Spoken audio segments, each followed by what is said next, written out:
Hello and welcome to the weekly commodity market update. I'm Brownfield's Will Robinson, joined as always by the University of Missouri's Ben Brown. Good morning, Ben. Hi, Will. How are you today? We're doing all right today. It's a bit of a rough weekend. I had high hopes for Mizzou, and they did what Mizzou does and lost. So it's all right though. Your K-State Cats are still in it. Yeah, give Mizzou a lot of credit. They just ran into a really good team. Princeton's a very sound, fundamental team, and uh, Mizzou had a great season. So I'm very proud of them. And Kansas State, yep, they're still in the tournament, and I'm very excited for their potential here. So we'll For see what any happens. for any non sports fans, we're talking about March Madness, so it's the college basketball end of year tournament. So it's going to be a fun next couple of weeks, see how all that shakes out. But talking about fun, seeing how things shake out, what are the markets really up to these days? Where are we seeing them land? Yeah, absolutely. So old crop corn for May up 20 cents to 6.33. December corn up 3 cents to 5.60. May soybeans down 5 cents to 14.86. November soybeans down 30 cents to 13.09. Soybean oil was up just a little over 2 cents a pound to trade just under 58 cents a pound. Soybean meal was down almost $30 per short ton. Old crop wheat was up 28 cents to $7, and new crop July wheat up 13 cents to $7.08. So just about set up $13. And then West Texas crude oil was down just almost $7 a barrel to trade below $70 for June. So a lot of mixed action there between the different commodities. What's really been the driving force between the different ups and downs? Yeah, looking at some highlights for the week. U.S. ethanol production was up ever so slightly again this week, trading just below, or production levels just below 300 million gallons again. U.S. ethanol stocks continue to move higher, and that's going to continue to tamper ethanol prices. They currently sit at the second highest volume since the pandemic. Gasoline demand was flat on the week. There were more than 83 million bushels of announced flash corn sales for the current marketing year to China over the 4-day period last week. Those sales will become official in this coming week's report. However, for last week's sales reports, corn sales were down week over week, while grain, sorghum, soybeans, and wheat were all up week over week. U.S. cattle on feed report last Friday showed all U.S. cattle as of March 1st at 99.5% of the cattle inventory from last year, and right around the pre-report trade estimates. February placements were at 92.8%. Commitment of trader data is getting caught up after we had that data breach back in January. Corn has worked its way all the way down from its net long positions. Soybeans still have a sizable net long position or net holding position in that managed money accounts.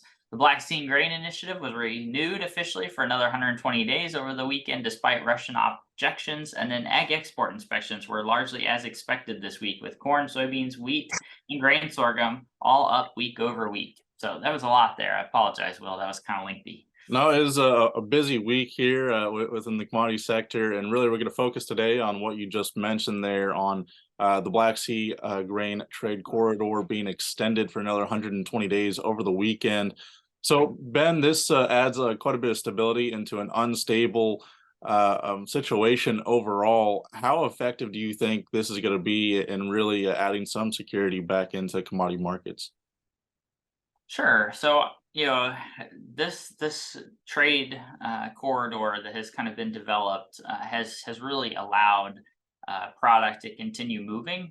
It's not free moving like what we saw prior to the conflict, but it certainly has provided some security for shippers. It's also provided some security for logistics companies to get in to be able to get product and come out, albeit high insurance premium rates and stuff like that. But at least it's facilitating trade, which I think is what many people were hoping would happen. So it is working. The big concern was, that Russia would object to the deal and not extend it. And of course, we heard that same language back last November. They ultimately did extend the deal. This week, the big kind of I don't know if you want to call it rumblings or drama. Maybe drama is a great word for this. The drama was that Russia only wanted to extend the deal for 60 days. That 60-day time period would have got it past the Turkish government political elections. So there was kind of some significant like there was a reason for 60 days. Mhm. But at the end, they all settled on 120-day extensions. So the deal continues, and that'll continue to allow product to move out of Ukraine into international markets around the world. Well, and you talk about the significance of that 60 days. The Turkish government has really served as a go-between party between Russia and Ukraine within these negotiations. So it'll be very interesting to see what maybe a turnover in government will really do for this situation. So that's something to be keeping an eye on over the next couple of months.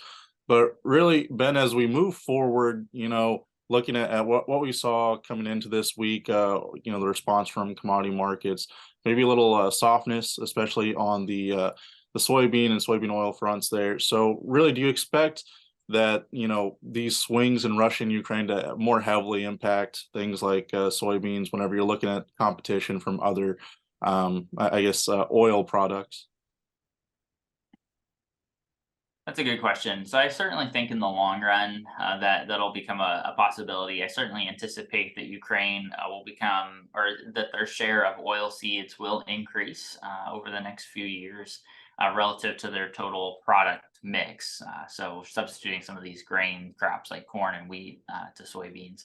I certainly think that'll happen. I think in the short term right now, the market reaction that we saw last week was due to just the sizable nature of South America's crop. I think that's where we see this softness, is that the Brazilian soybean crop continues to be large.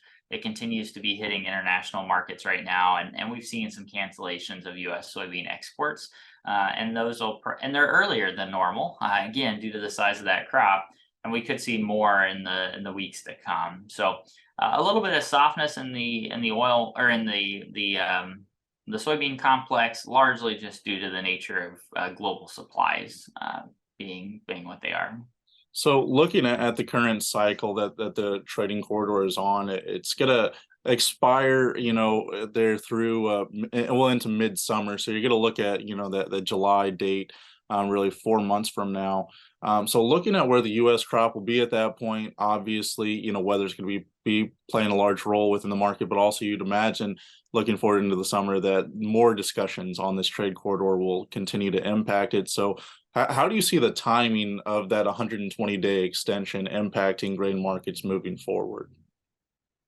Well, that's a great question, Will, and I'll tell you the reason why I think that's such a great question is we see usually some great volatility in our markets, or great, large swings in our markets in the summer because of weather, right? If we're in July and it's really dry, or we've had a really big prevent plant year. I remind folks of 2019 when, I think it was July 18th of 2019. We saw a huge move in our corn market, largely because there was more acres of corn out there than what people had anticipated. Conversely of that, we've had late season droughts that have really tapered, demand and shot up corn price. And so, there's things that can cause big movements in markets in the summer due to supply concerns. This is just another supply concern to add to the picture.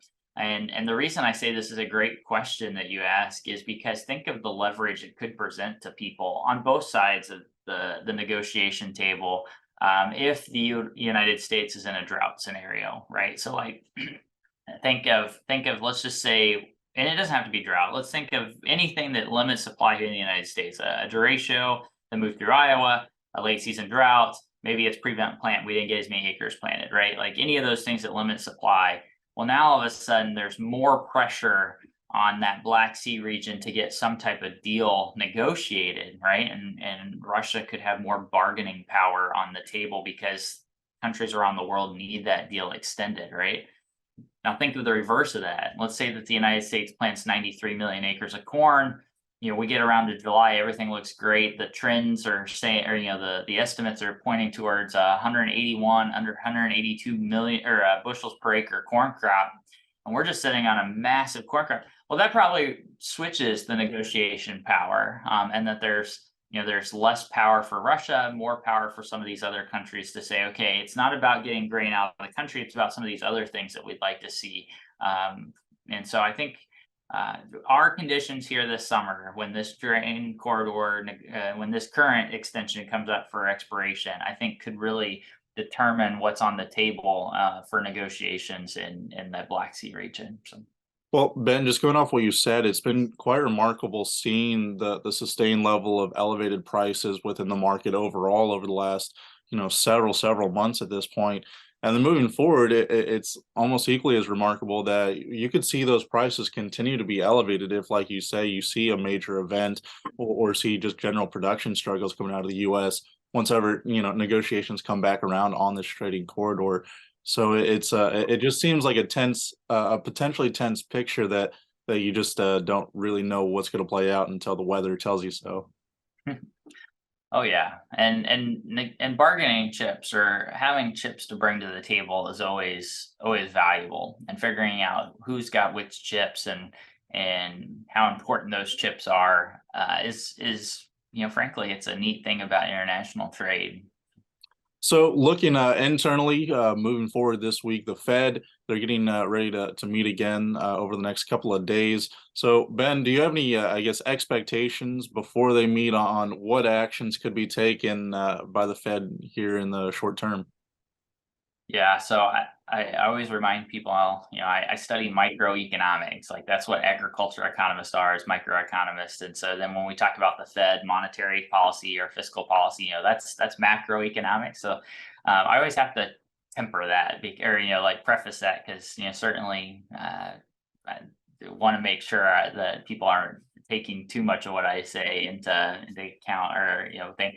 I think when I look at the Fed's meeting this week, certainly the market has completely shifted to anticipate that the Fed either makes a 25-point basis increase or none at all, and certainly has moved very quickly to thinking about cuts in that short-term interest rate or the federal funds rate later this year, given all the stress and turmoil we've seen in the banking industry. The one thing I would say, if I'm taking my economist hat off for just a second, whether it's micro or macro, taking my economist hat off for a second, the one thing that the Fed has to do is it has to monitor the perception of the people. They can't get too far ahead of people in Main Street America, whether that's urban or rural or whatever, right? And so if people are concerned about the banking sector and fear is starting to grow, the Fed can't get too far ahead of their skis in that case, because then they threaten their political credibility and their independence as an independent body in our government, right? Like in terms of our fiscal institutions, so, or our financial institutions. So, I think they've got a lot of challenges ahead of them, and I certainly think that many of the federal board chairs were probably thinking the market last week that inflation came in roughly as expected. Unemployment came in roughly as expected, right? And so they're sitting there saying, okay, it's a good thing that there weren't surprises in that, because that means that we can kind of try to align our position with sentiment to make sure that we're not ruining our political credibility. So again, that's a taking the economist hat off and thinking about the political economy here for just a second, in terms of I think the challenges that are before that Federal Reserve Committee. So. Well, it's been, really interesting watching how the Fed's been, signaling its moves and then following through on such a sound rate. But like you said, we saw that big potential paradigm shift with the banking struggles, the collapse of Silicon Valley Bank, and then several others following that over the days following. So it is kind of maybe a potential high water mark on if the Fed decides to change up its approach, or at least soften it to some extent. But either way, it's going to be interesting to see what the Fed Chair Jerome Powell, what kind of says moving forward. So, and I don't want to say that the political economy is the only thing they have to worry about.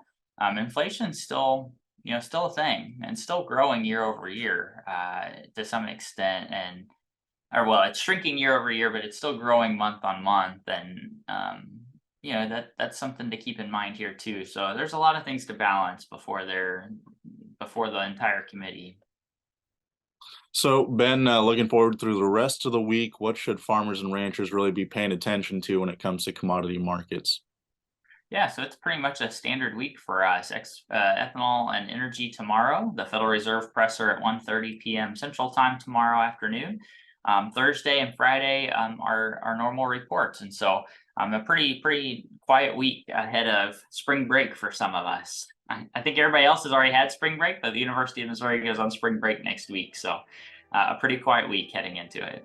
Yeah, we just had ours a week early at Ohio State. It was last week, so there's a pretty big gap. Mizzou's got to get their stuff on the ball. Got to get going. That's right. All right. Well, viewers, listeners, if you'd like to learn more about us and what we do, you can do so at brownfieldagnews.com. You can also learn more about our sister program, the weekly livestock market update, at the same location. Ben, it's always a pleasure having you on here and letting me pick your brain. I'm Will Robinson on Brownfield.